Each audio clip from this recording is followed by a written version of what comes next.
Sorry, myself muted there on my end for a second. Good morning, everyone. I am Hunter, aka the Ultra Mega Teacher RPGer, and this is another episode of the UltraCast with my amazing set of co-hosts, Mr. Duskquill, the man Mar Hockman, and Roger Roger. What's Howdy. going on, everybody? All right. Yeah, well, All right, so I'll do my usual, the going around. So, Dusk, any gaming you got in this week or coming up? Mm,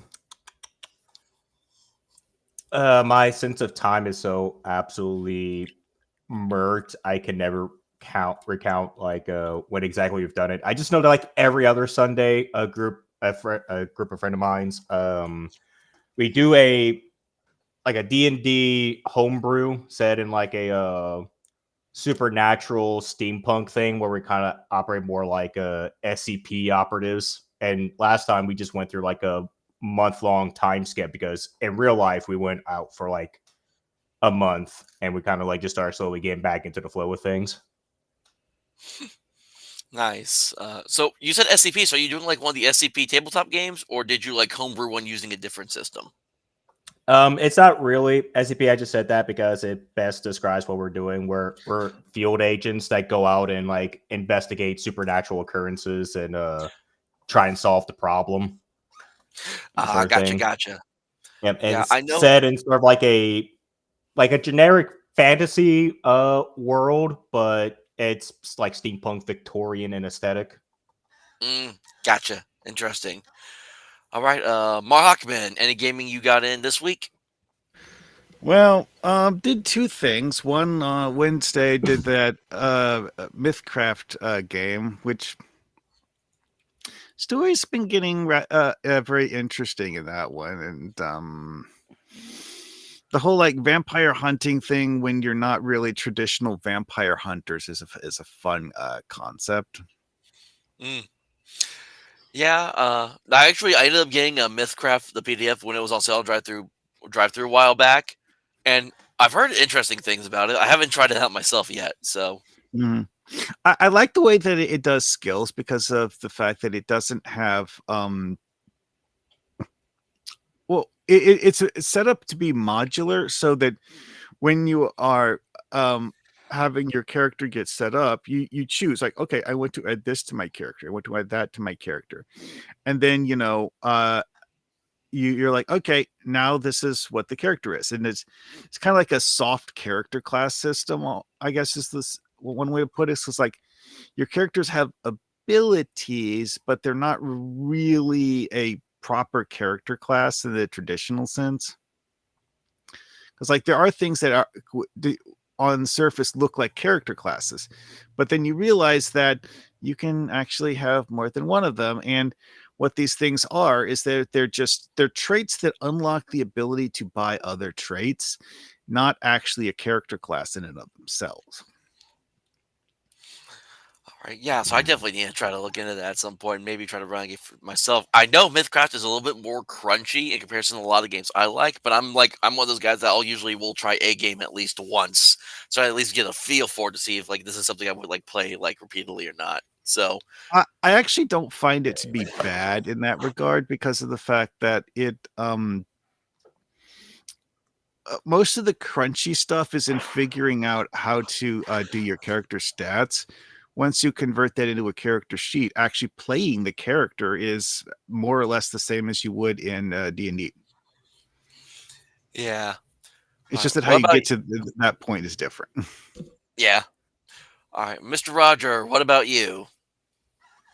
Uh, yeah, Monday is where we had our latest session for Faerun Online, which is a game that my buddy Nomi VTuber a VTuber is running over on Rustic Rollers, and let's just say that went so surprisingly well. I just became shocked because pretty much what we were doing is that for anyone who doesn't know, pretty much this is just like a game where it's set in the world of like Faerun and all that from the Forgotten Realm, and there's like a ranking system that is ranking like all the best players and everything. and like me and the others were in like the low 300s, uh, higher 200s in the rankings, and we were competing in a tournament where we made it all the way up to the finals, where we were fighting off against the third highest ranked player in the entire game, and by some miracle, Jeez. we actually ended up winning. And one of the things that we done was is that up to that point, each person that was competing were betting magical items, and whoever won the magical item. And the character we faced off against, Magnus, he's like a wizard that has this special book, and he put that up while we put up a dismembered vampire head that we came across, because wizards want knowledge and all that, so we're better to get knowledge than from a live vampire head. And we ended up winning, and it turns out what this book does is, who here has ever seen the Fate Stay Night series? The what series? Fate Stay Night. Never heard of it. I've heard of it. I Face Day? never really like looked into it. Pretty much. All right. So pretty much what the book does is that it basically allows you to summon the servants that are from that series. So you can summon a berserker who could be based off of Hercules. You can summon a character called a Saber, which could be based off of King Arthur. And we basically won this book to just add even more NPC party members onto the team whenever we want. And by the way, in Face Day, King Arthur is a woman. Yeah. Well, there is a male version as well, but everybody knows. I mean, the there's female version more there's prominently. many different versions of many characters in that series. But yeah, like I said, it was just an absolute shock that we ended up winning, because we were getting trounced royally.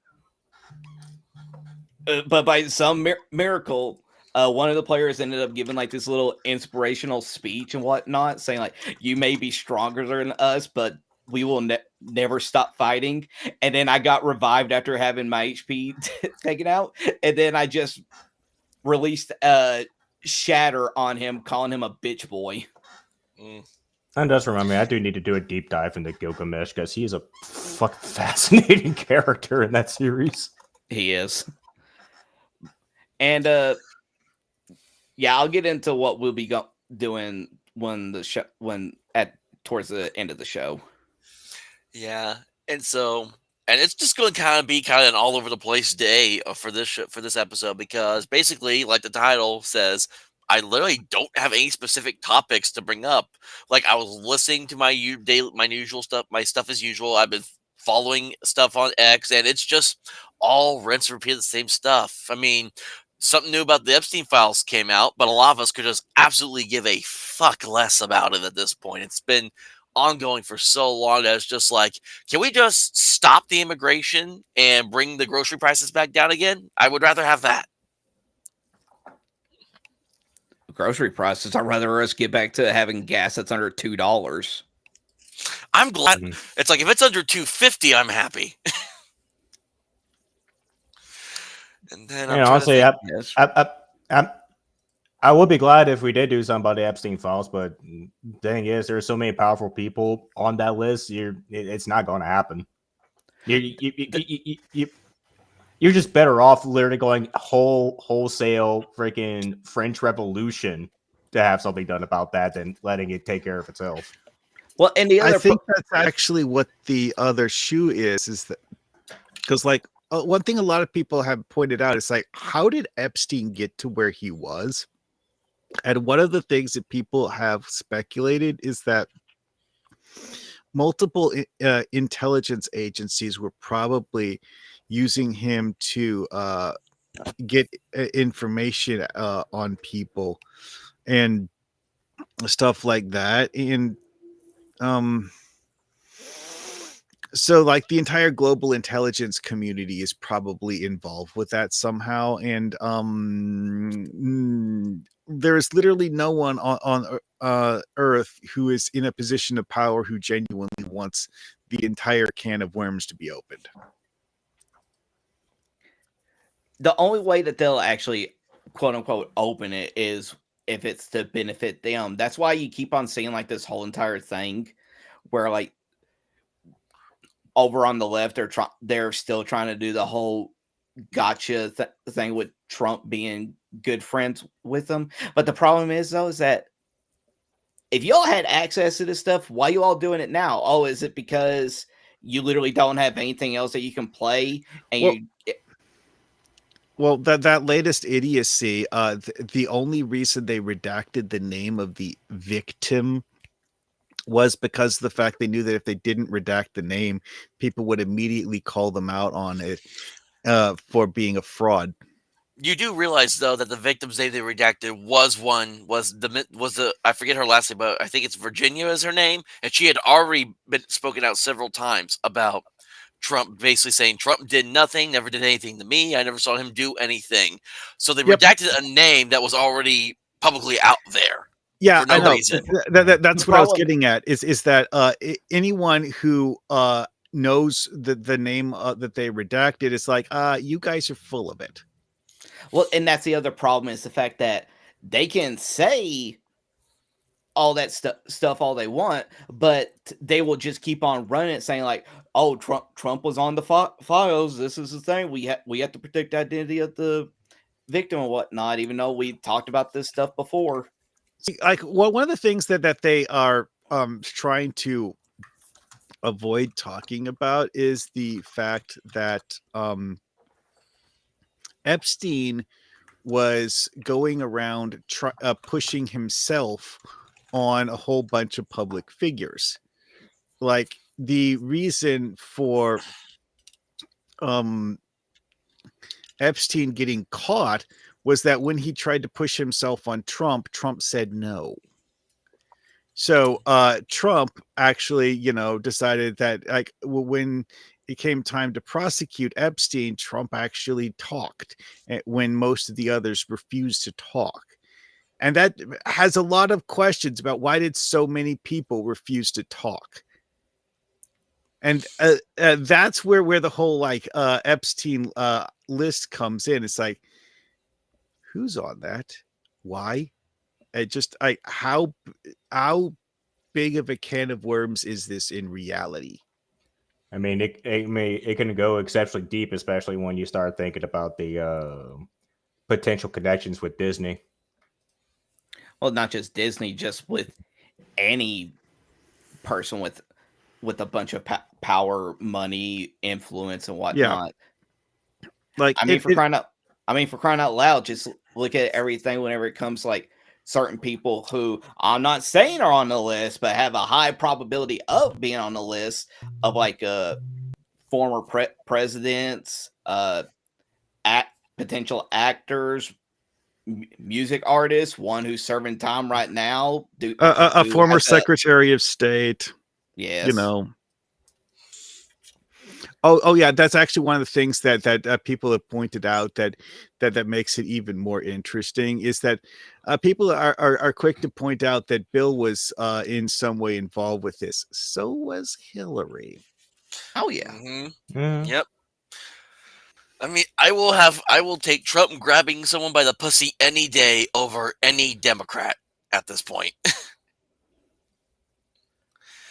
Did they ever actually clarify what the reality on that one was? Because I've heard several different things, and the last thing I heard was that he was legally considered innocent, and nothing beyond that. I mean, if you listen to that full conversation, it was literally just him talking about how if you're rich or famous enough, women will just let you do anything with them, which is fucking true. They're called groupies. They literally just want to sleep with guys for being rich and famous. There's a whole group of them. That's what they do. And everyone loved Trump before he started running for office too, and then they just decided to conveniently switch up. Yeah, that's exactly what it is. You go back prior to like 2014 and everything, and everybody was just singing the praises of Trump, but once he got out of line on just one particular thing, lo and behold, you see almost the entire people on the left absolutely losing their mind over one of their quote unquote golden childs going to the enemy side. Yeah, I think that's really the source of Trump derangement syndrome, is that he used to be on the Democrat side, but then he decided that the Democrats were insane and wanted to play for the other team, and then they completely lost their shit. I mean, for fuck's sake, there's still nobody in all the world that donated more money to the Clintons than Trump. Yeah. And my thing currently is because especially with because with a lot of W's, you still have to kind of recognize the L's that have been kind of happening, especially this week. Trump talking about we got the 50-year mortgage thing that was brought up. We got H-1Bs probably getting brought back. The idea of Chinese immigrants to fill up the colleges so they don't go under, which colleges should go under. It's a completely useless institution at this point. Go to trade school, be an electrician, be a plumber. We need those now more than ever.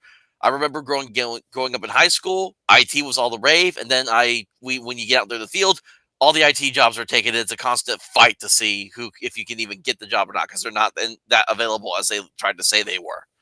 But here's the problem. For all of Trump's misgivings, anything crass he said, or any failure that's been done on his part, I will never vote for a Democrat ever again. You can put Mitt Romney or John McCain back on the ballot and put any Democrat on there. I would vote for the Republican over the Democrat any day, because the Democrats want to kill us. And if you haven't gotten that through your thick fucking head by now, folks, you're on the losing side of all this at this point. Yeah, that's one of the things that's weird about this, is that they are pro illegal immigration. Like, not, having the immigrants become U.S. citizens. No, they're actually specifically against immigrants becoming citizens. They want them to stay illegals. And I'm like, why? Because they want slaves back? Yeah, basically. That is actually one of the things that one of the Democrats in California made the mistake of saying in interview, is that, like, well, we need people who we can force to work for cheap, otherwise our economy is effed. Well, without illegal immigrants, it's gonna pick the fruit. I would have given all the times where I've had to spend months trying to find a job after I got let go or I quit. I would have given to just be able to just go work in a field just to pick something if I had the kind of a job in my area.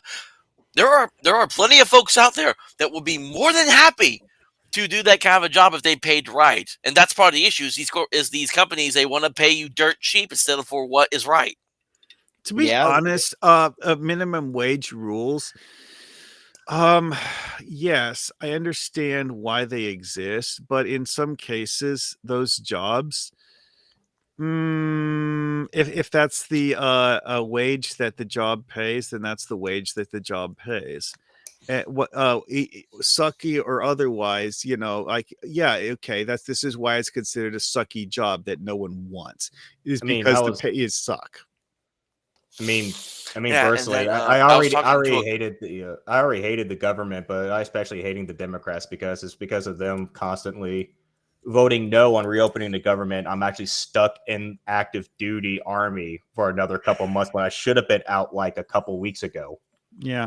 Well, see, that's actually another interesting thing about that, is that did you see how quickly they folded once that election deadline for Zoran Mamdani was finished? It was all partisan bullshit. They had no principles, no morals, nothing. As soon as their deadline passed, they folded like a house of cards and gave the Republicans everything they wanted, with barely even a pinky promise that they would talk about it later. Basically, at the end of the day, it's all just bullshit when you just break it down to the bare basic minimum, because people are still going to argue no matter what. Like, it's like what the Hunter said. These people just do not care. They just want the power all to themselves, and they'll do whatever it takes, even if it means putting a bullet in the head of anybody that opposes them. I mean, for crying out loud, that's how this show got started, because of what happened to Charlie 2 months ago.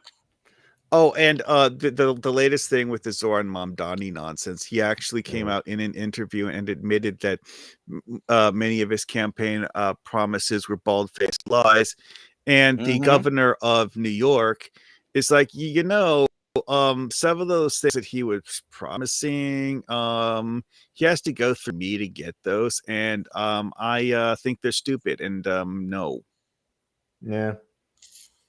She actually stated that people giving her public pressure and a so-called grassroots campaign to pressure her to change her stance and do what Zoran Mamdani wants, is that she's just going to tell people to F off. And she actually stated that in a public speech. It's like, no, giving me shit on social media, screw you.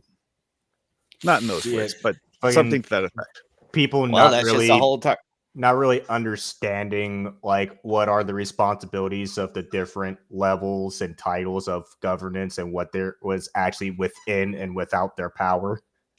Well, that's the problem. These people who just hear all these sweet nothings about stuff that is promised to them, they don't care. They hear it and they'll, oh, I want that. Oh, sorry, we can't do it. But you said I could have it. That's basically their whole entire. It's because they're immature children. It's these people who have never actually grown up thinking that they could just get whatever they want. They hear something that sounds appealing to them, and then whenever they don't get it, they just throw massive bitch fits because, but you said I could have it. Well, this is actually something that I've noticed when talking to certain of my own family members about things in this venue, is that their actual arguments that they will make are purely emotion based. They don't consciously acknowledge the fact that their emotions are contrary to actual reality. It's just like, oh well, we want to tax the rich and blah blah blah blah blah. It's like, what exactly is taxing the rich going to accomplish? Like, oh yeah, you're like, oh well, we will get more money from the rich to do social programs. Like, okay, now the cost of goods and services goes up across the board in order to compensate for the fact that you're taxing the rich. Because the rich are the ones that make all the shit. That's how they became rich. Yeah. Well, also the rich are the ones who pay everyone else. Yeah, I remember when I was leaving work yesterday, and I was walking with a coworker. We were just chatting, and apparently, I don't know. He could be absolutely wrong on this, but I don't know how he got it. But he said that if the wage prices had kept up with how crazy inflation has gotten, we would all be making like $66 an hour at this point, with how crazy inflation has gotten and with the housing market and all that. Because another thing that's been happening is there's 5 freaking neighborhoods being built around here in my area, and the only thing that comes to my head is who's going to be able to afford to live in these houses or these apartments? The illegal immigrants that are giving them for free for shelter.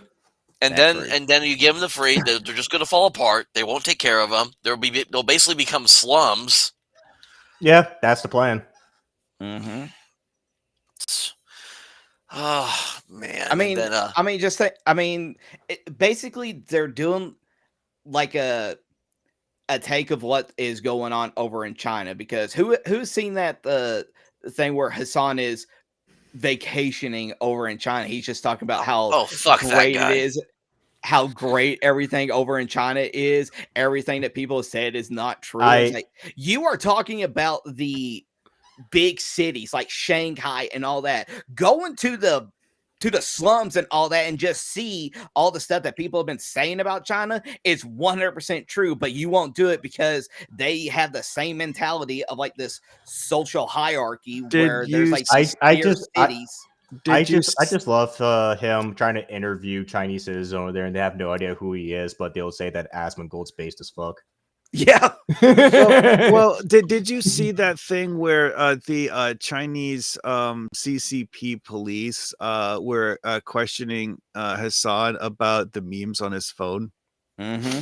That was just one of those things. Like, so you're telling me that the U.S. police are worse than the Chinese police? When the U.S. police aren't even going to ask you about memes on your phone. Okay. Yeah.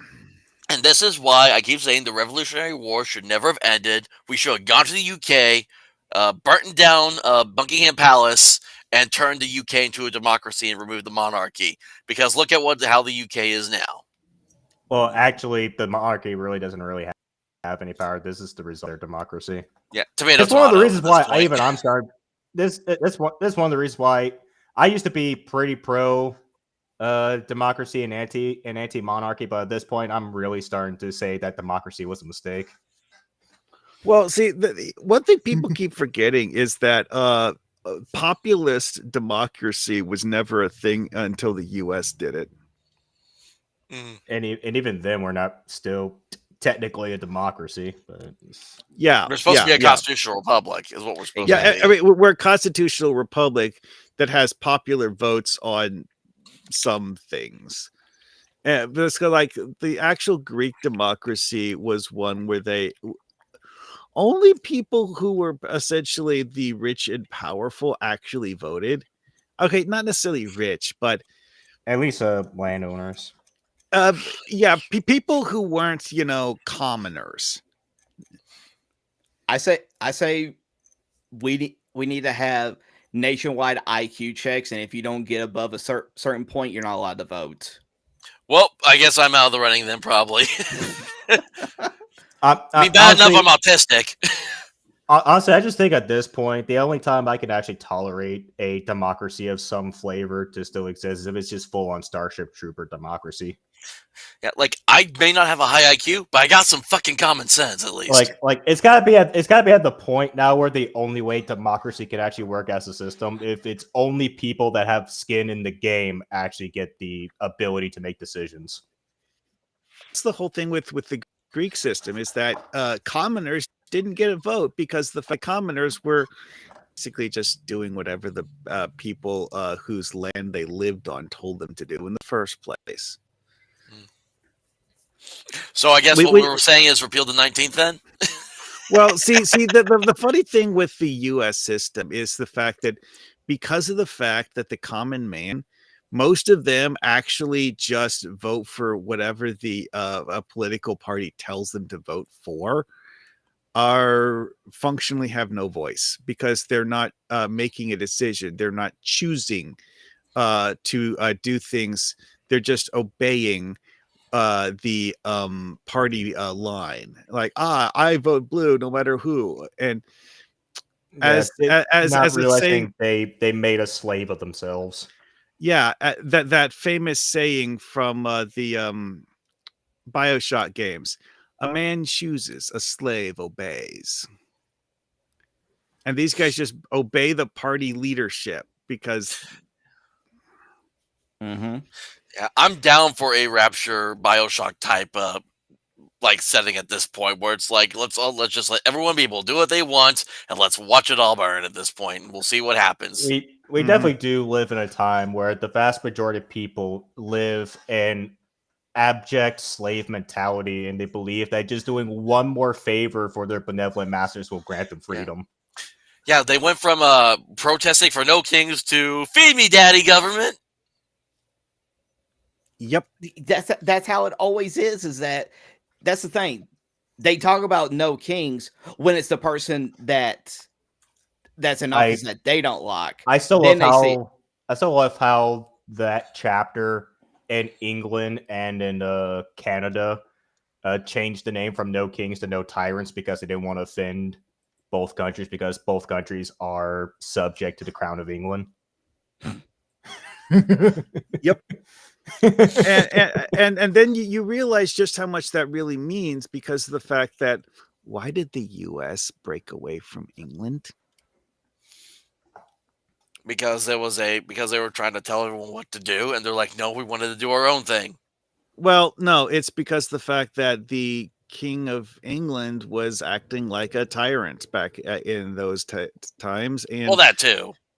Oh yeah, that was the reason for the whole Revolutionary War thing. Is the fact that the British Crown was just made the colonies front the bill for the aftermath of the war against France. Took away their weaponry.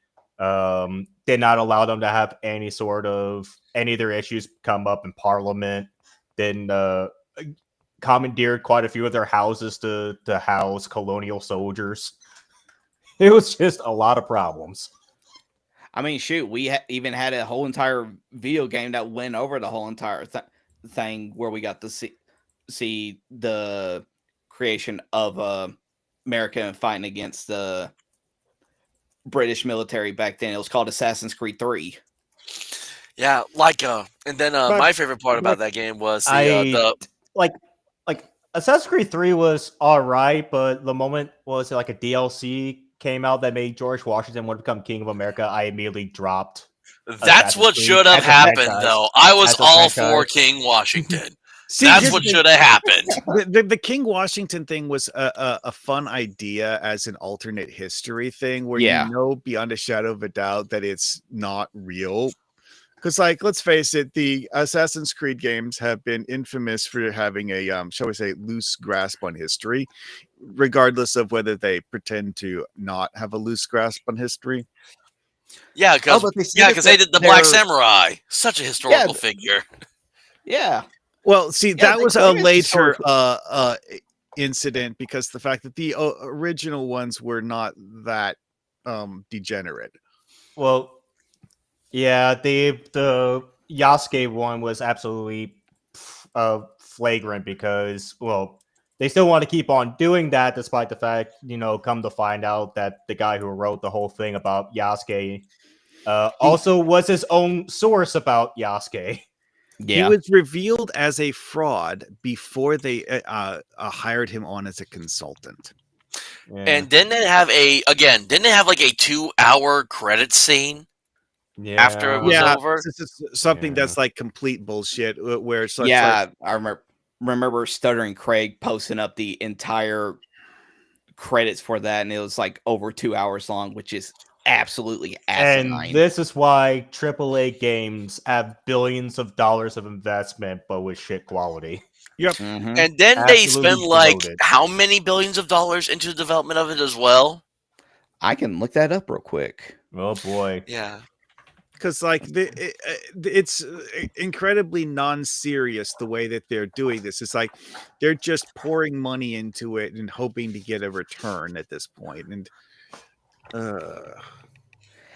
looks like Assassin's Creed Shadow cost over $116 million for development, marketing, and publishing, according to Ubisoft. However, some experts estimated the total budget is between $250 million to $350 million when considering all development and marketing costs for a AAA game of this scale. All right, so let's say it was $300 million, and then all the hands that had to touch that money. And meanwhile, what's it like Star Citizen has I think 10 or so, and was made on a budget of chicken wings and beer, and has just recently reached $900 million from both crowdfunding combined with in-game purchases. And still in alpha stage after 12 years in development. And then you got Silksong, which was made by 3 people and did record numbers, which Silksong has ruined video games for me, because if you are not selling your game at the same price as Silksong, which proved that you can sell a game for $20 and still make record numbers with it, you are not doing it right at this point. Well, one thing that someone has pointed out about that is that really calls into question a lot of the stuff is that part of the reason why Nintendo games had the price point that they did back in the day was that Nintendo was selling physical cartridges. The physical cartridges have an inherent cost associated with them. But if you're doing a digital download game, you don't have that. Yeah, Well, that was So- one of the for all original, one of the original quote unquote pluses for moving over to digitally downloading games is because, well, if we remove the physical production cost, then prices for games will go down. Well, not only did we not see them go down, they have actually escalated greatly with the elimination of physical media, Yeah, as well like as supposed reduction of actual ownership of said media. yeah, like I would have totally gotten the Digimon game if it wasn't for the fucking $80 price tag that was attached to it.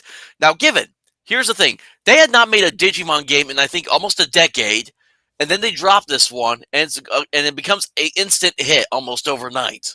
They could have easily have sold that game for $30, $40. They could have sold it for half the cost, and they still would have had the same success with it as they do now. They Now, didn't have I'll- to make it so expensive.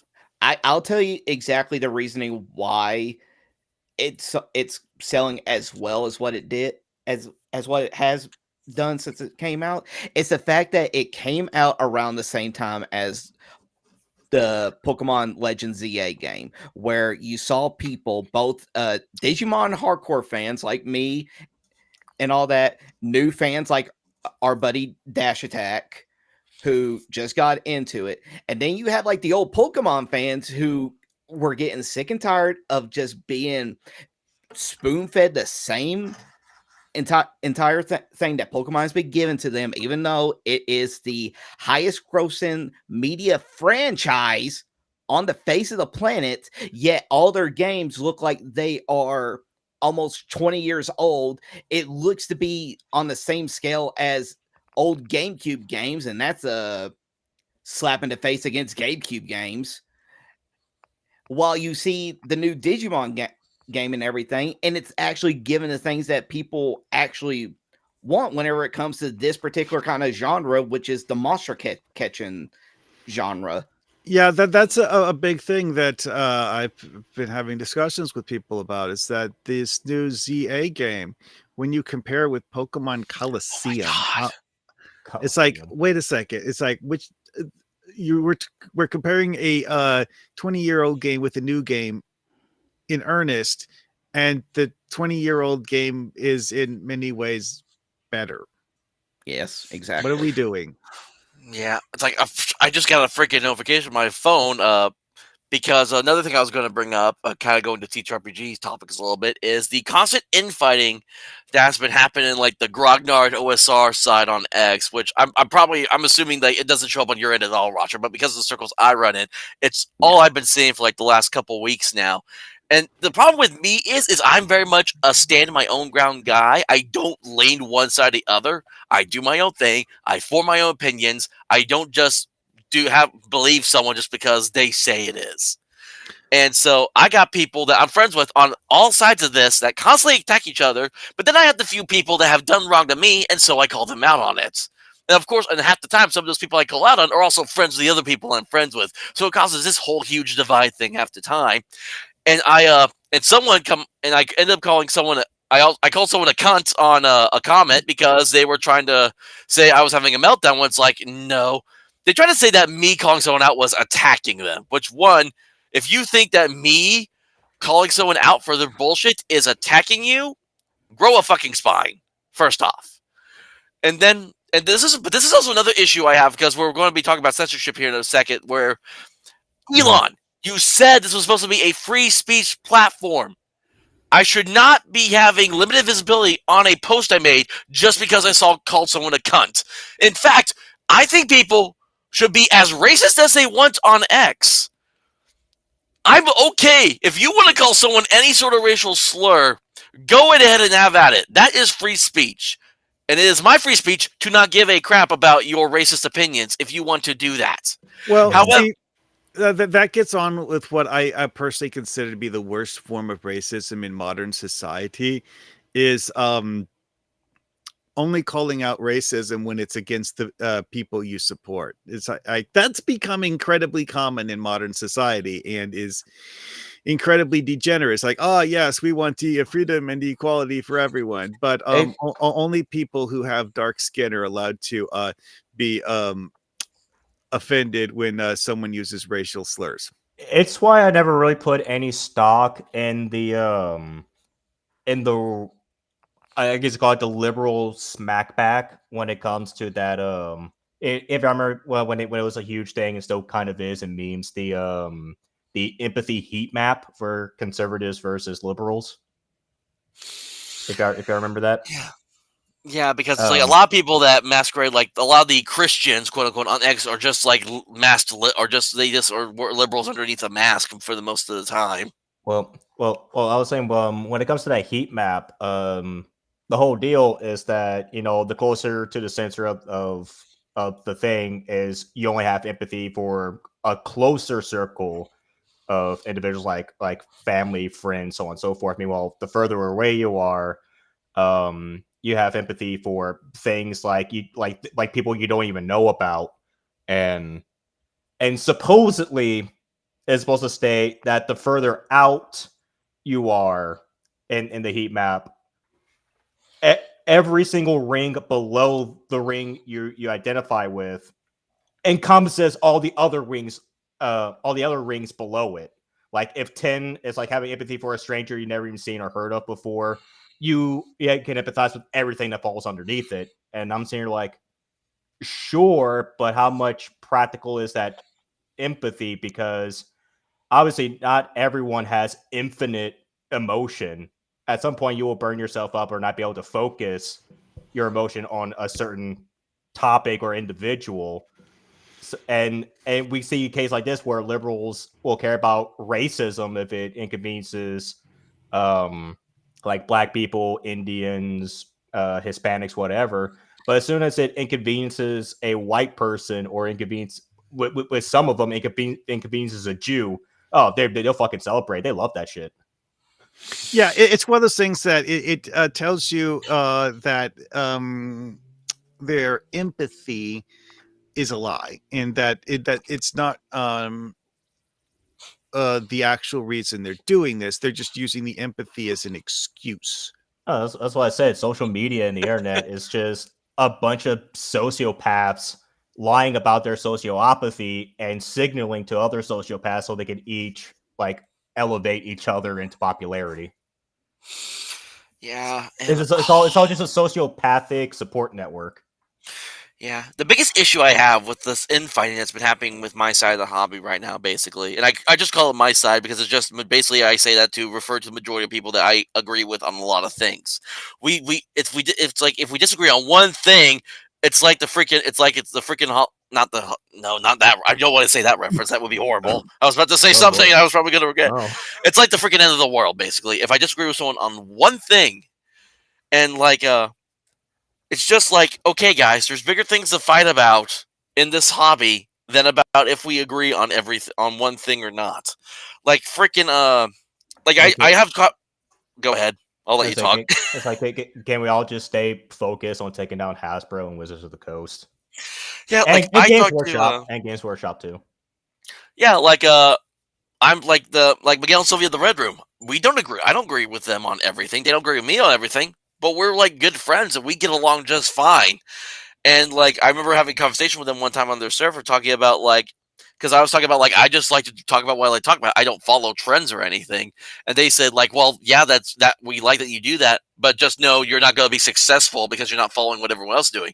And I basically pulled that's my secret. I don't give a shit about what everyone else is doing. I'm here because this is what I want to do.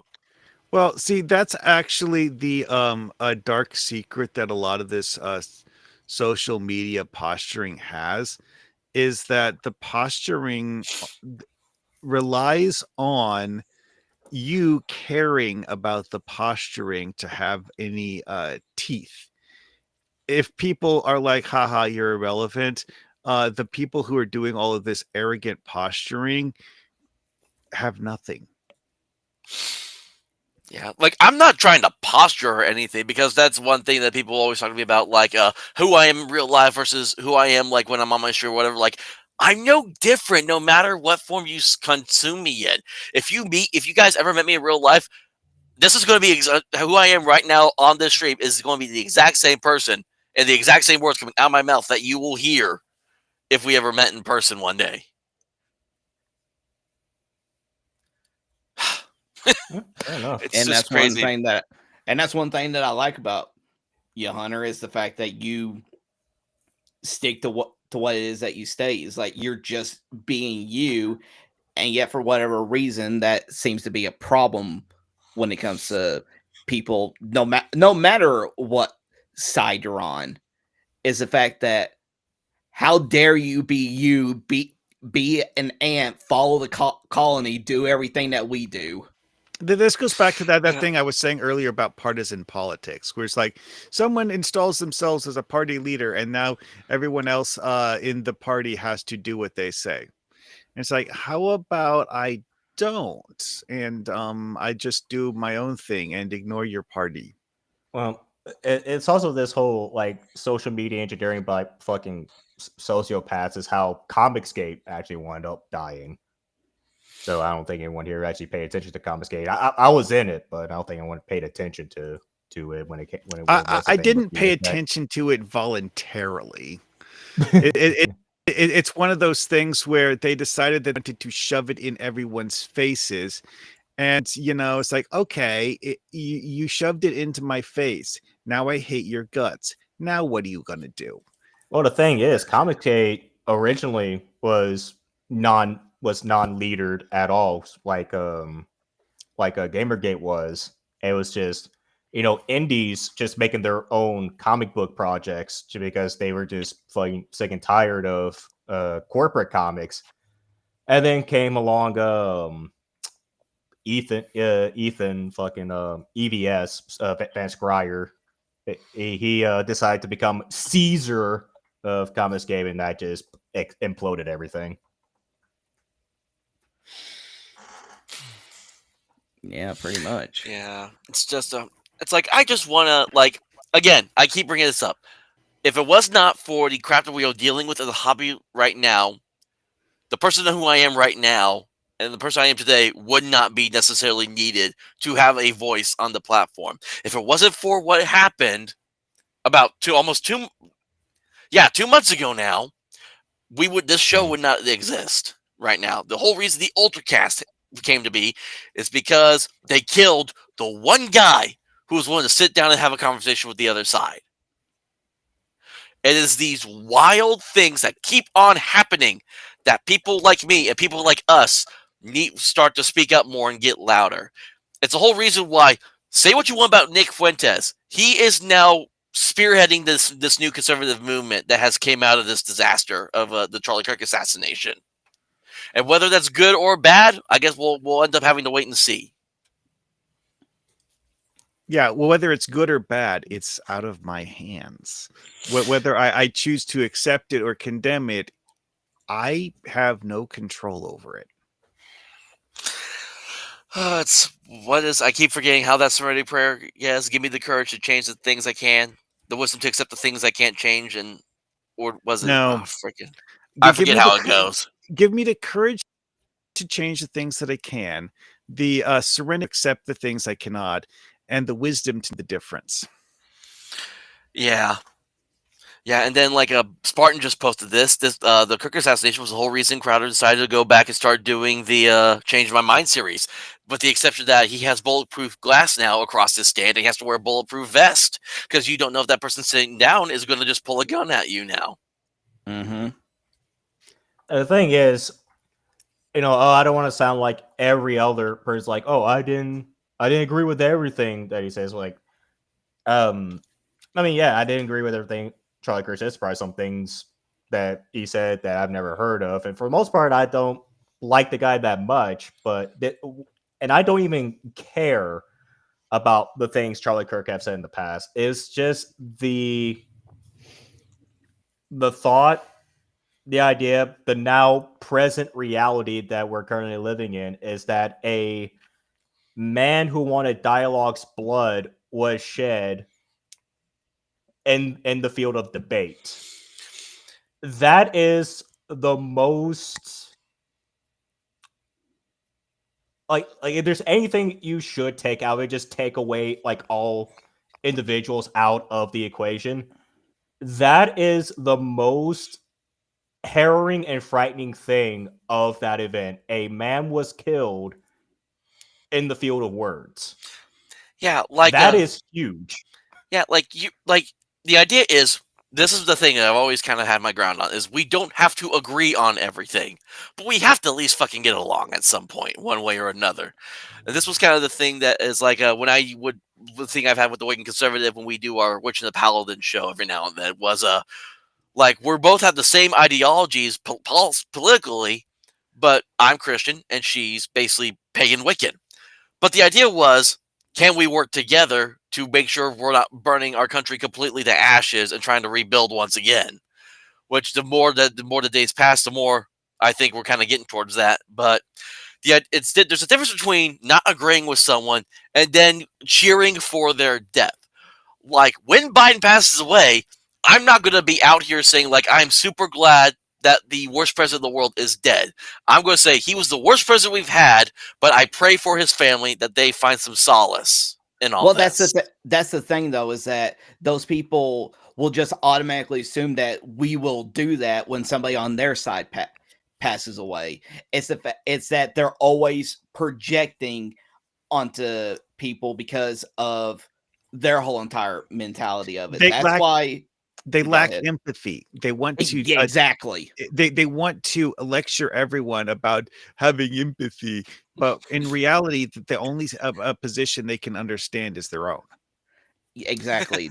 They absolutely share no empathy towards anybody or anything outside of what it is that they talk about.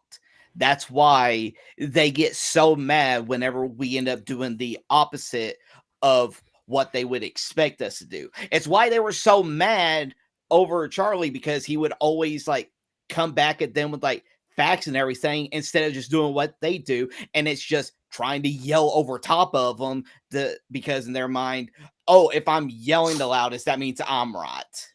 It's like, why aren't you yelling at me? Because this is my mindset. Yell back at me because that is what you should be doing in arguments. I'm not familiar with Cult of Personality at all. It's probably before my time, that song is, but it's great. It was in a Guitar Hero. It was in Guitar Hero 3. It's one of those songs that's really not in particularly good in and of itself, but it was one of those that conveys an idea in such a simple way that it's memorable. Yeah, and so my thought process was just talk about songs now really quick. And then, don't worry, Roger, I'll let you have your topic at some point here. I'm not trying to ignore you at all. No, you're fine. You're fine. But, so Hazbin Hotel, while it is a crap show, somehow puts out some of the really best songs in regards. They're not all hits, but there's a few of them that I enjoy listening to and catch myself playing on repeat every now and then. Because before Season 2 dropped, one of the songs that they dropped was a song called Gravity. And it focuses on Luge, one of the angels of the Exterminator army, just basically kind of lamenting to herself about how she's going to get revenge for the death of Adam. And the song was such a banger, though. Like, people were covering it. There were actually really good AI covers that people made of it. So, like, there was Shadow the Hedgehog singing that song, talking about how GUN will pay for killing Maria. But as I listened to that song, all I thought to myself was, this is how we need to be treating the left. We need to be bringing down the hard rain on these guys at this point, like Gravity. It's like the storm is coming, and the left can literally should be able to do nothing to stop it.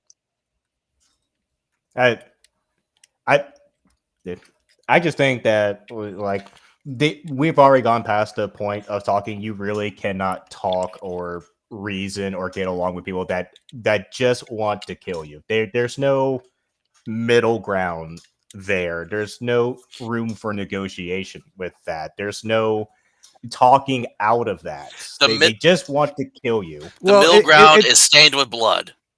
It's like that thing with the government shutdown. The long and the short of it is that Democratic Party leaders wanted to make a public statement and cause a stink around election time so that they would have leverage to try to force the Republicans to do what they wanted, which backfired horribly because of the fact that the Republicans did the smart play and were open, honest, and transparent with the general public about everything. At which point, the Democrats ended up with a massive amount of egg on their face when the Republicans just told people, like, yeah, this is what the vote was, and this is why the government is still shut down. We'll see you when that changes. Yeah. Oh, and this is sad. I was just scrolling through Twitter, and someone I follow posted it's a Christmas miracle, and I'm assuming it's the fact that Unleaded is below $4 where he is. Yeah, I heard Nice. California sucks like that. Yeah, I but heard California just sucks. I didn't say it was California. It would have been completely understandable. yeah, I don't know where he lives, so there's no way for me to confirm where this is at. But anyways, it's like I apologize that we just went off right off the bat with topics. I usually try to save that for the last part, and I'm sorry. There's someone now mowing outside my RV, so if you hear that, I apologize as well. I can't hear it. I can't hear it this time. The first time, yes, but not this time. Yeah. Yeah. Yeah. So let's since we were already talking about censorship earlier, I'll let you take it away, Roger, because you knew more about this than I apparently did. So Okay. All right. So pretty much, if you go for anybody who's more into the gaming aspect and everything, if you go over to like a Noisy Pixel, they have an article written about the I don't even know how you pronounce it, the Corpse Party. Corpse Party. Yeah. Well, the Corpse Party tetralogy. Is that how you pronounce it? Tetralogy. Tetralogy. Pack Western release being canceled due to not complying with current platform guidelines, which is basically just a big thing of just saying this doesn't follow what we currently believe in, therefore you're not allowed to release it, even though we had put a thing out before that it was going to be releasing with no issues whatsoever.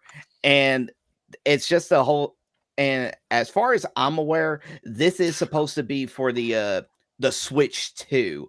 I don't know if it's going to be coming out on anything else, but it just goes to show that every single bit of good faith that Nintendo has been doing ever since the Switch 1 came out is just going down the drain with just a bunch of the idiotic decisions that they are currently making right now when it comes to like the game key cards. Now they're going in and trying to censor stuff that are deemed problematic now in today's time. I believe I saw some people talking about this topic and have said that the majority of this decision that was made can be faulted on behalf of Nintendo of America. Well, yeah, I'm just putting Nintendo as a whole. Like, yeah, more blame Nintendo of America, but it's also just Nintendo itself for just the stuff that they have been doing ever since the Switch 2 came out. Oh yeah, that's the thing with being a leader or being higher up on the totem pole. No matter what, you will always have to reap both the benefits and the punishments of your unders. Whatever they do is transstantially also your fault. But yeah, this is basically what it's saying in there. XE Games has announced that both the Western physical and digital release of the Corpse Party Tetralogy pack on Nintendo Switch has been canceled entirely. Unfortunately, despite previous entries in the series releasing in the West, the contents of this pack do not comply with current platform guidelines. However, one of the games is still intended to come to the West. It's saying, and this is a thing that came out from Xseed itself, saying like, Corpse Party fans, we know how much you are anticipating the release of Corpse Party Tetralogy Pack, though we previously released entries into Corpse Party series on console platforms and digital storefronts in the West, we are informed that the contents of several games in the Tetralogy Pack did not comply with current platform guidelines. As a result, we are unable to release these games as intended and have subsequently canceled the physical release of Corpse Party Tetralogy Pack, as well as the digital offerings and previous unreleased Corpse Party games featured in the pack. We apologize for any confusion and disappointment this may have caused. We remain committed to working with our partners at Megs to bring Corpse Party to Darkness Distortion to the West, and we'll share more details on its release when we can. Thank you for your understanding and continued support of XE Games and the Corpse Party franchise. Did you hear that PlayStation recently fired most of their a whole bunch of people that were working for them in the U.S.? That doesn't surprise me at all, honestly. Why? And- Because of the fact that they were the woke nonsense localizers. And the same thing happened with Square Enix too. Mm-hmm. Yeah, that was another thing I wanted to bring up. I forgot about that. Was Square Enix letting go a bunch of their people? I almost forgot about that. It just goes to show you that these people who are in charge, they still do not understand what it is that the actual customers want, because it conflicts with whatever kind of BS mentality that they have when it comes to certain things. Coincidentally, most of the stuff that they have problems with happens to be stuff that is related to Japanese entertainment. Well, see, that's a special thing, though, is that you have the corpo overlords and what the corpo overlords want, and having them try to force that into a space, because, like, does the consumer actually agree with what the corp overlords want? Often, no. Mm-hmm. And like I said, it's the fact that they are more preoccupied with trying to keep face with a bunch of people that still do not care about the stuff that they are putting out. Because we've been seeing this for years when it comes to this stuff, where they are trying to appeal to all these people that have the biggest, loudest mouths online, yet they never buy their product. And then once you try to appeal to them, you can't appeal to your actual customer base because you're betraying their trust. Because when they expect some certain quality product from you and you keep failing to present that, you're going to lose them as customers. So you're losing on both fronts. Just stick to the people that actually buy your stuff. Quit trying to cast your net over the widest margin of people that you possibly can, because if you keep on doing that, you're not going to catch anything, and that's how your business will go under, because you keep on making these stupid dumbass decisions. Well, see, that's actually a thing that came out years ago in the Twitter files. When Elon Musk did the Twitter files, is that a lot of those online cancel campaigns were actually just botnets, and that the whole mass outrage over the new talking point of the week was fake, and that when people in corporate America were making decisions based on Twitter outrage, they were being lied to about what the general public wanted. Mm-hmm. It's like that whole it's like that whole entire thing where, like, that little study came out where half of the gaming audience is female, when all they're doing is just taking data from the fact that women love playing games on their phones. Let's consider them gamers now. And they try to appeal into that whole entire nonsense. See, that is one of those things where it's one of those yes, but moments where you look at it and you're like, oh, yes, there's a lot of women who are gamers. Do they play anything more complicated than Candy Crush? No, but they're still gamers. But it's like from a corporate America standpoint, that actually makes them a target audience because the fact that people who play games like Candy Crush, you can actually talk into giving you their money somehow. I don't understand why, but it is apparently a thing. So for the corporate overlords, that is actually a market. However, they need to think about, is our game appealing to this segment of the audience? Because the fact that if your game is not something that is appealing to, say, 30 something white women, then why are you bothering to try to market it towards 30 something white women if they aren't interested? Yeah, like Yeah, I can give you so- an example. I was gonna say I could just give an example. My girlfriend, she loves playing Animal Crossing. She likes playing stuff on her phone. She isn't going to be interested in buying Battlefield or Call of Duty because that don't appeal to her. So don't try to appeal to her with that because she ain't buying. Yeah, so one of the people I follow on Instagram is she goes by Stormfall33. I think it's the same on Twitch as well on Instagram. But if you want like an authentic like gamer girl, she is one, because there's this clip reel that she has where she's playing like it's the newest Assassin's Creed game. They have this section where you can look at all the previous assassins from the Assassin's Creed game, but you know who they forgot to add on the list of all the assassins from their video games? Ezio Auditore. The only like the What? just arguably the most popular fucking assassin of that entire franchise. And this chick just goes off, and she actually says the name in like the perfect like what was he freaking Italian?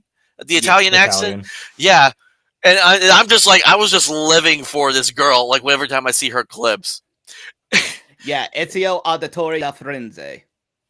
Yeah, I'll have to share it with y'all on the group chat because the clip, it's just fire because she loses it over Ezio not being on the list. That is insanity. Not putting literally the most popular character in your entire franchise in a list of pretty much all the assassins you could play as. That's why he's the only one that has 3 games where he's the main character, is because he's that popular. Yeah, like I remember I remember playing the first Assassin's Creed one time after playing Brotherhood for a little bit, and the difference was like night and day between the two games. I mean, shoot, Ezio's so popular. He was a cameo fighter in Soul Calibur 5. Oh, that's Yep. right. I forgot about that. Yep. That was a really interesting one because the fact that particular game you had, let's see, dang it, I just suddenly blanked like which, but okay, I'm just going to rattle off a few of the cameo fighters. You have Link from Legend of Zelda. You have Heihachi Mishima from the Tekken games. The PS3 You have version. Darth Vader and Yoda, and I think that Darth Vader was the PS3 version. Yoda was the Xbox 360 version, and both versions had Star Killer. And don't forget, Spawn was From Xbox. Was for the Xbox version of Yep. Soul Cal 2. didn't they have in one of them the Kratos from God of War? That was Mortal Kombat. Mortal Kombat. Oh, okay. I think that was like what 9? It was either 8 or 9. I think, and they also had Freddy Krueger as well. It was the it was exclusively the PS3 version of the Mortal Kombat remake that came out around 2009. Yeah, the one where it's like after it was like right after what was it, Mortal Kombat Apocalypse or Armageddon. Armageddon? Yeah, where Raiden kind of sends his mind back in time to his previous self, and they just replay like the first 3 games, I think, all over. That's it. Yeah, and then from onward, they just when you got to the other Mortal Kombat games, it was just cameos at the wazoo. Pretty much. And then you got the newest Mortal Kombat game, which again, dog shit on the female designs once again. No shock there overall though. Yeah, and I think the cameos are honestly the only thing that's keeping that game alive at this point. Where people being able to play like Omni-Man and Homelander against the Mortal Kombat universe. See, that's actually one of those things that was weird. Is that NetherRealm Studios made DC Comics fighting games that were actually good, and then The they made Injustice. Mortal Kombat games that suck, and it's just like you realize like, oh wait, that's right. It's the same corporate entity, but it's not the same creative talent. Mhm. Yeah. Yeah, because you look at because they gender swapped Cyrax and Sector for some reason. Made no sense at all that they did that. To be honest, making clone characters that are a different gender and play slightly differently is fine. It's just when you try to retcon whether the gender of what are you doing? Yeah, it's like what they did with freaking one of the girls, like in the Invincible comic, before he dates it's like the girl that can like change things with her powers. I forget her name. Before he Eve. dates her, Eve. he dates Eve. Before he dates Eve, he dates another woman named Amber, and she's white in the comics, and they race swapped her in the series to be a black they woman. made her an absolute bitch in the Invincible Amazon series. It's like, why did you tell me you were a superhero? Oh yeah, because there's a normal common conversation way to go around. Hey babe, I'm basically indestructible, and I go out and fight aliens and monsters for a living. The problem was though is that there was one bit in the Invincible comic which I think would have happened in season 3, but due to what happens in it that has to deal with Amber, they were not going to animate it. Where in the comic, Amber gets into a relationship after Mark, and this is during Blue Suit Mark era, and she's in an abusive relationship, and he sees her with a black eye, and he just goes to town on.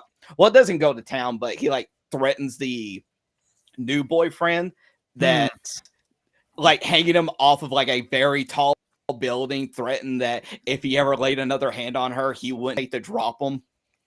It's like, oh, you can't show a black woman getting abused by potentially a white man. Well, see, that's like one thing that I've always been wondering about them doing is that whole like Anissa thing. It's like, what are they actually going to do with that in the animated version? Oh well. Yeah. The one thing I kind of wish they would animate, and this would give them a lot of crap, but I mean, I think they should have done it, is they should have done the scene with the Lady Viltrumite with Mark. That should have been animated and put in the series. That still hasn't happened yet. Oh, I thought they already got that. I thought they already introduced her into the series, though. That's a little bit. No, that's a little bit further on before that happens. So we're not there yet, but it should absolutely be animated into that series. Otherwise, they're doing it an injustice. That is a major point in Mark's life that affects him all the way up to the end of the comic book. Yeah. But then again, though, it would be weird, like, because I know there was rumors when the new It movies were being made that they were going to include the scene with all the kids that was in the book, where in order to summon the power of the turtle, they had to all get it on with each other in the sewers. No, yeah. Well, one of the things with the Anissa thing, though, that made it even more interesting is that, okay, she only does that with Mark once. But then later on, we find out that she does actually have a son who kind of looks like Mark. Yeah, they didn't really elaborate on that. I guess they decided that they'd done it. The implication would be enough. Yeah. Hold on. Sorry, I was just looking at something really quick. I got distracted, but yeah. Just all the it's like when they try to adapt something from comics or a book and then they just end up like removing like essential points to it always drives me like wild. Like I think my biggest gripe I ever had with one of the Harry Potter movies, despite being Harry Potter fans in my household, was the fact that they changed the maze scene so drastically from the book, where instead of them facing off against like various monsters and creatures in the maze, it was just they had to just find their way through the maze. And they face nothing except each other. Oh, and the fourth movie? And Goblet of Fire, yeah, they completely changed that maze as a challenge. and it still bothers me to this day. Mm. Although I've been seeing clips now of forgot the name of Draco Malfoy's actor. He's been part of this Broadway show of like the continuation of the Harry Potter series, where it's like The his Cursed sons at Child, yeah. Hogwarts. Yeah, and so Draco Malfoy's actor has been on the show, and I've been seeing clips as soon as he's been doing like all the classic lines and stuff. Like it's like "Hello, Potter," and everyone just goes wild. Where they have to stop for like 5 minutes, and everyone's just whooping and hollering and clapping. Tom him. Felton. Tom Felton, yes. Like that, and that's just one thing that I do like about Tom is the fact that he never gave like J.K. Rowling crap for her beliefs and all that. Yet, like the three more prominent people, like Daniel Radcliffe, Emma Watson, and all that, just keep on giving her absolute shit when it was because of her books that their careers even exist in the first place. Well, that's one of those nice, things Emma. that got really, really interesting to ponder is just how many of the people in that who are, supposedly doing moral posturing, revealed themselves to actually not even have a moral basis for it when they what's the best way to put this? They selectively choose when to do moral aggrandizement, and you're like, oh, I see what you're going with now.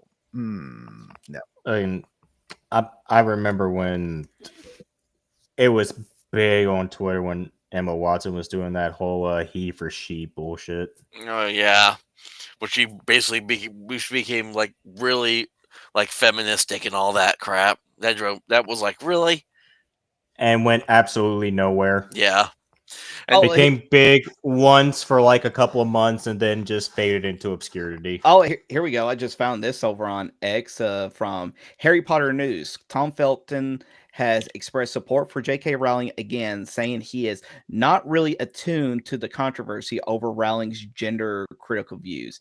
Quote, I can't say it impacts me. I'm not really that attuned to it. I have not seen anything bring the world together more than Potter. She's responsible for that, so I'm incredibly grateful. He pulled a Sydney Sweeney. Exactly. Yeah, because that was the whole thing too. Shit.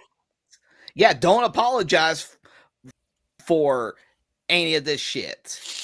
Yeah, because when that freaking that image has been memed around like crazy, where she's just looking at the interviewer like with a dead stare.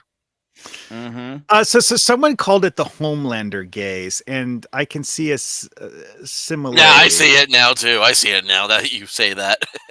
just like staring at the person, like, okay, so what are we going to do with you as soon as you stop talking?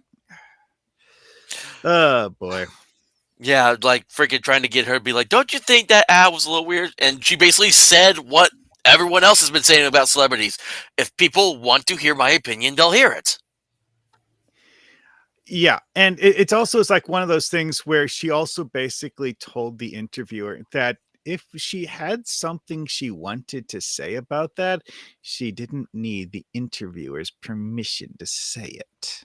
Yeah, like I remember seeing this clip a couple of weeks ago, and I mentioned it on the show that I normally do on Mondays, where like I can't remember what movie it was, but it was some interviewer going up to Denzel Washington while he was out on the carpet and everything, and just point blankly asked him like who he supported and who is he voting for, and Denzel, without a second thought, just went, "None of your damn business." Yeah, he did the full meme thing. Where he's like, "Ain't none of your goddamn business." But like in person, when someone asked him a question he didn't like in real life, and not just like acting in a movie. Because it's none of our business. Yet most of these celebrities have to make it their business to tell us and all that, and that's why a bunch of people have been saying that the quote unquote Hollywood celebrity is dead, because all they are is just a bunch of activist now. Hmm. Yeah, so well, I don't really have much of anything else to talk about because again, it was kind of like a big lot of a nothing burger of a week, most part just hearing the same topics on repeat. So, does any of y'all got something interesting? Apparently, there's been a sneak peek going that just came out about the Harry Potter, Jesus, the Legend of Zelda movie where Link will be wearing his classic green tunic in the movie.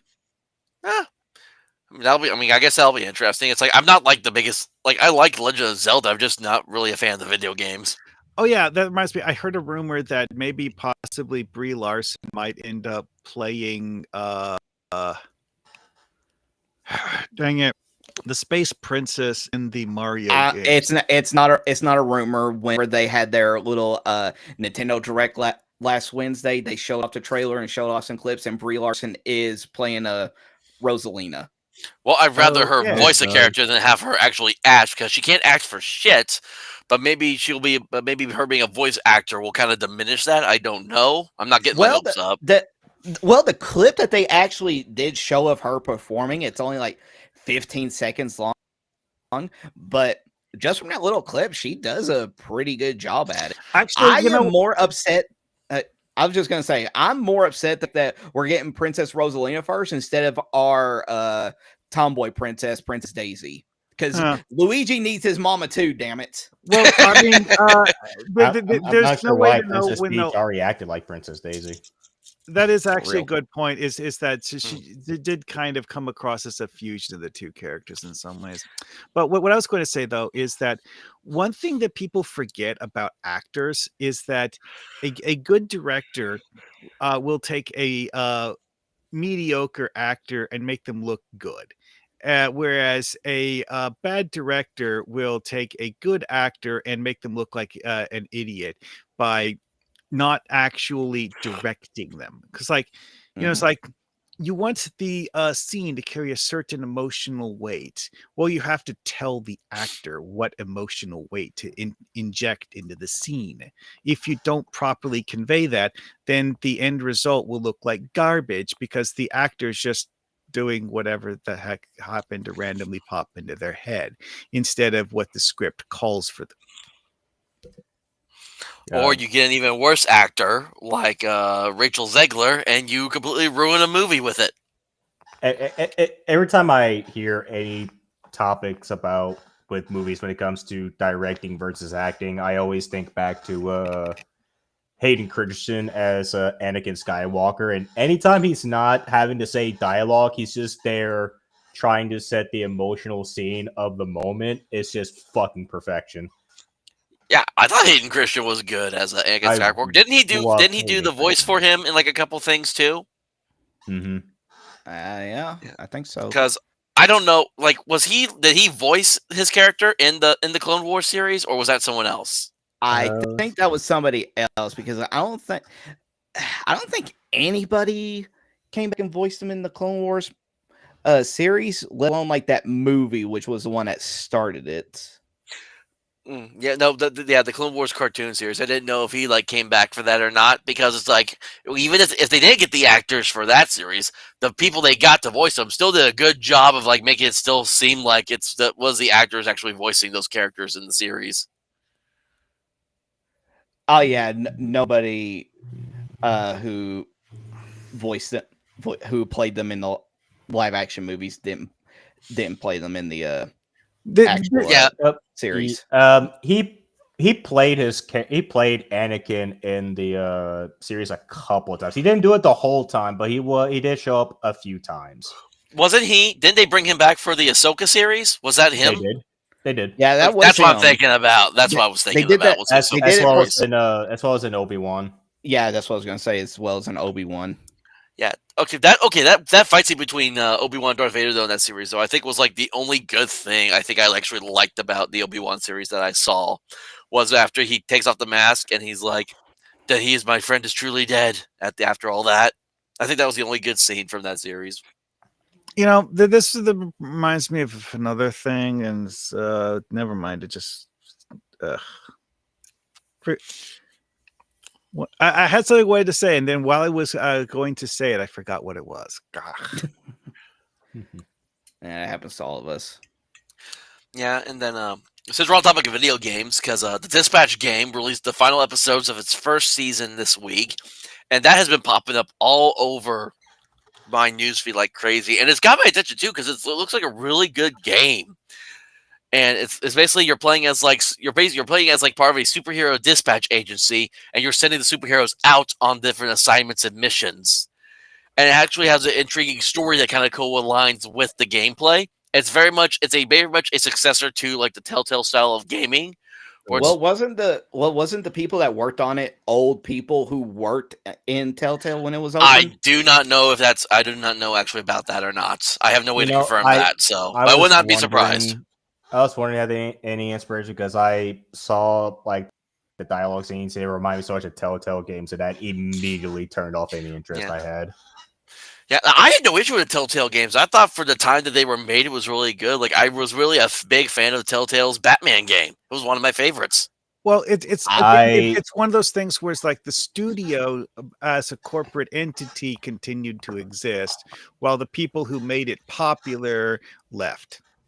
Yeah, and I even own a copy of Wolf Among Us because that was another favorite game that they made of mine. Yeah, the Wolf Among Us. The only Telltale game, like I tried to like Telltale game, but the only one like early on I've ever really liked was the original Walking Dead video game, and even then I still had a lot of issues with it. Now, see, I did like The Walking Dead because my issue with Walking Dead is everyone talked about it so much that it killed any interest for me in wanting to watch it.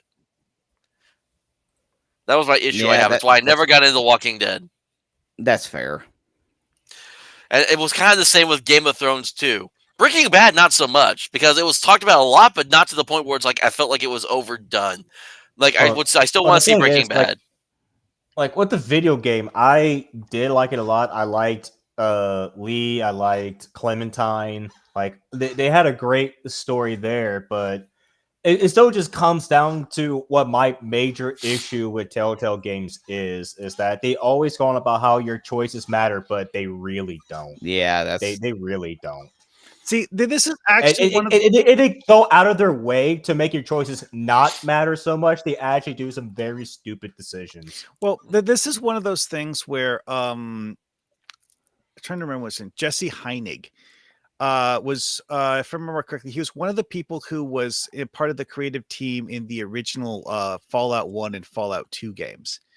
And his take on that sort of thing is that you can make decisions meaningful without actually changing the overall story, because the fact that it changes the player's perception of the story without actually changing the direction of the story.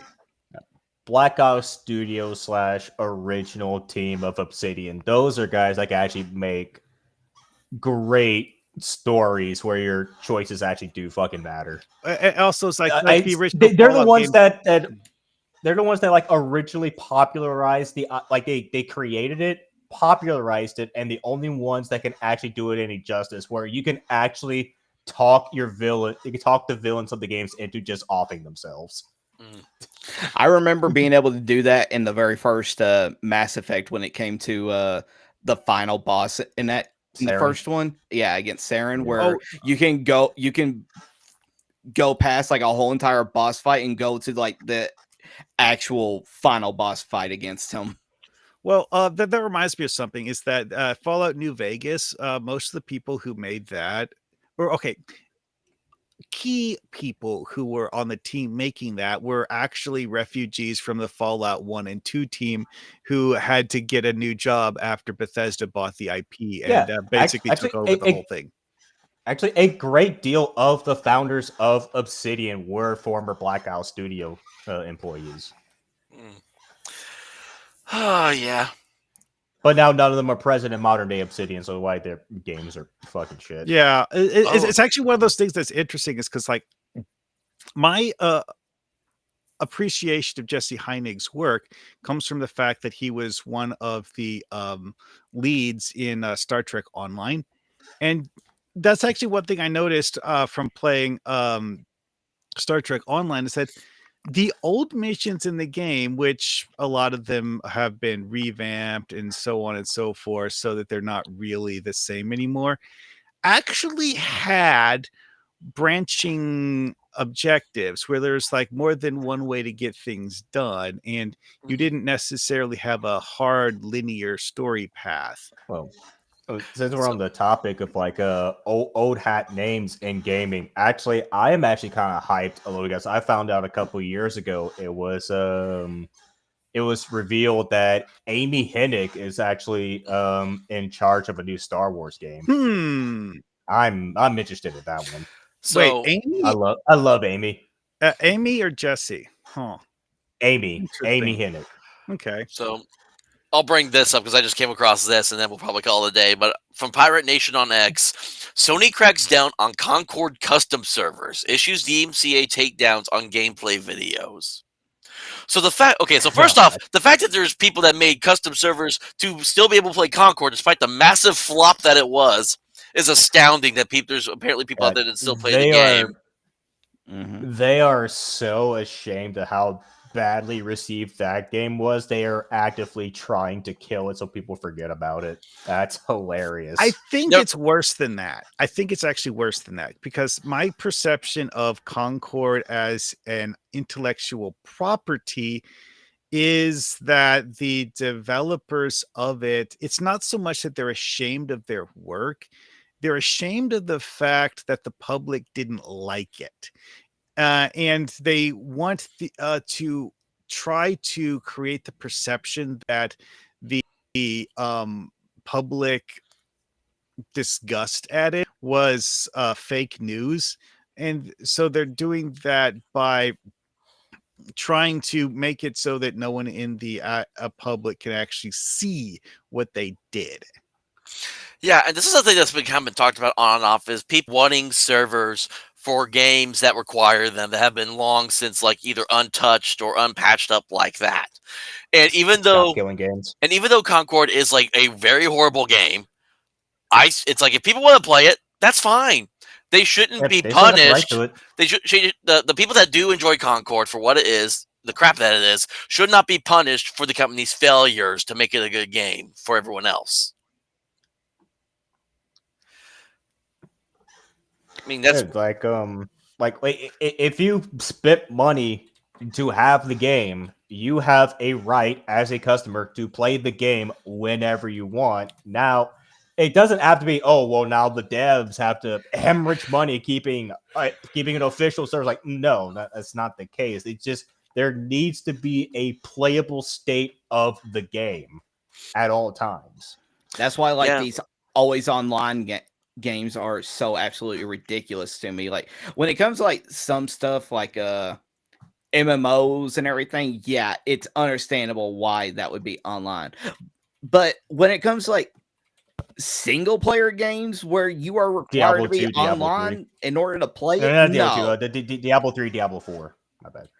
Yeah, a single player game that requires you to be online is one of the most absolute ridiculous things I could ever hear of in a video game space. Because you're playing it so that you don't play with others. That's why it's called a single player game. That's one of the things that's interesting about Diablo 2 is that you can tell from the way it actually plays in practice is that, yes, the people who designed Diablo 2 did, what's the best way to put this? They understood that a lot of people were just going to solo play it, but they also, wanted it to be something that would be fun to have as a team thing. So they actually set it up to have rudimentary versions of a lot of the whole like MMO mechanics things. Very rudimentary, mind you, but they did exist.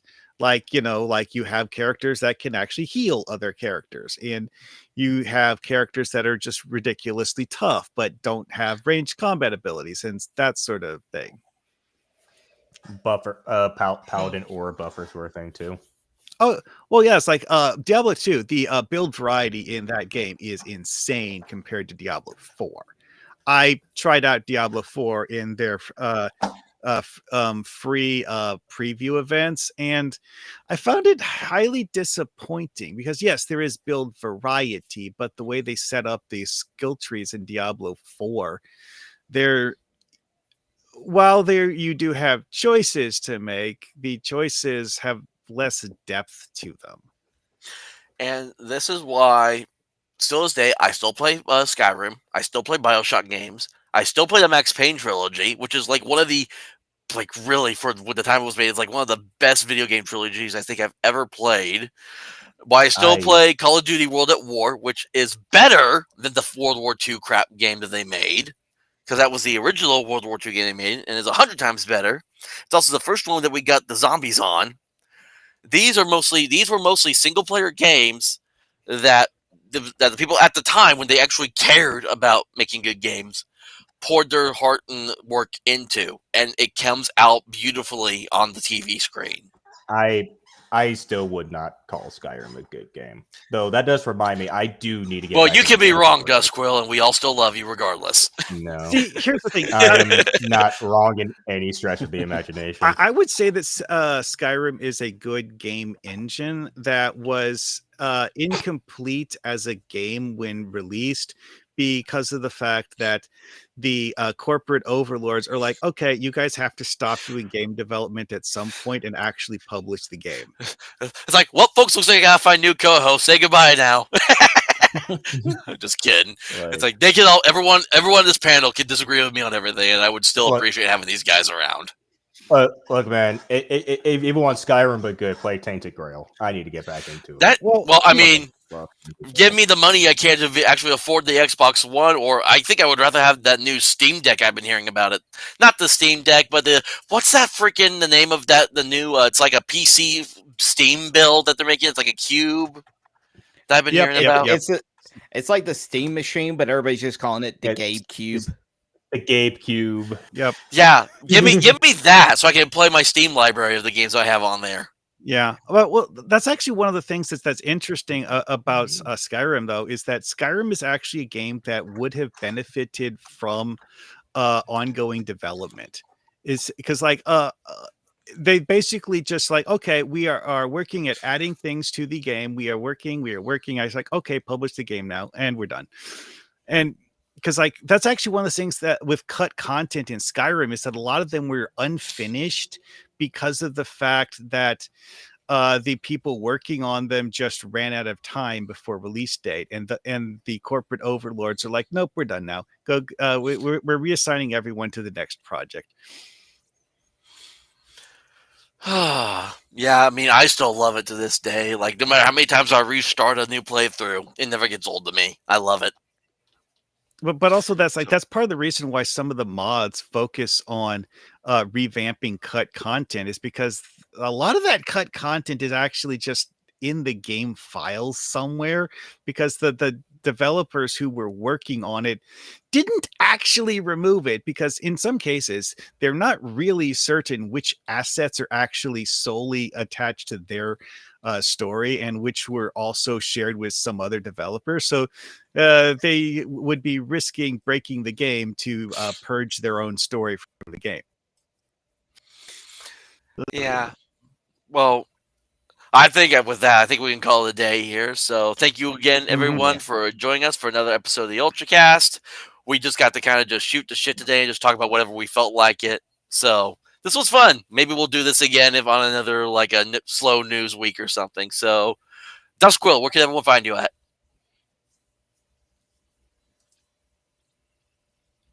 Dusk, you there? He seems to be dead.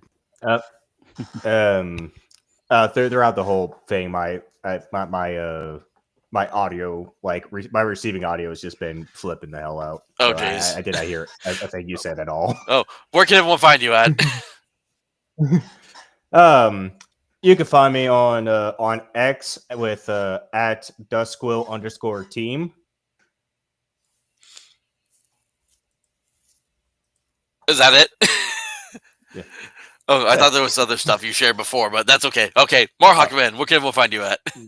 I sometimes stream on Kick and Twitch, but mostly I just post videos on YouTube. if you guys want to hear more about my thoughts about the Diablo 4 beta test, I did publish a series of videos on that. Oh. Oh, neat. So I'll have to make sure to check that out. Probably just give it a listen. So, and Mr. Roger, where can everyone find you at? You can find me over on Country Time Pop, where you can get your Southern style news and reviews of all things pop culture, and over on the Country Time Pop's official tabletop channel, Rustic Rollers, where tomorrow we'll be continuing on with Perils of Pandora, where the players were going to be facing off against a dire troll in order to get the MacGuffin item of the series. And Monday, where we'll be continuing on with the One Piece D&D game that I am running as well. Yep. And you can always find me on X at the Ultra Mega TTRPG at Ultra TTRPGER. Same for YouTube and Rumble. You can also find me on whichever Sunday we figure out to play on Rustic Rollers, where we're running currently the Curse of Strahd module. And got some stuff planning coming up for Christmas time. We're going to do a dispatch one-shot using the Fate Accelerated system, because I'm trying to break their D&D cherries, basically, and expand their minds to different games. So we'll see. We'll be working on some character creation stuff probably here soon. And then next month, I think we're playing the Sunday before Christmas. Is probably when we're planning on streaming that, given that nothing crazy comes up. So... all right. Sounds good.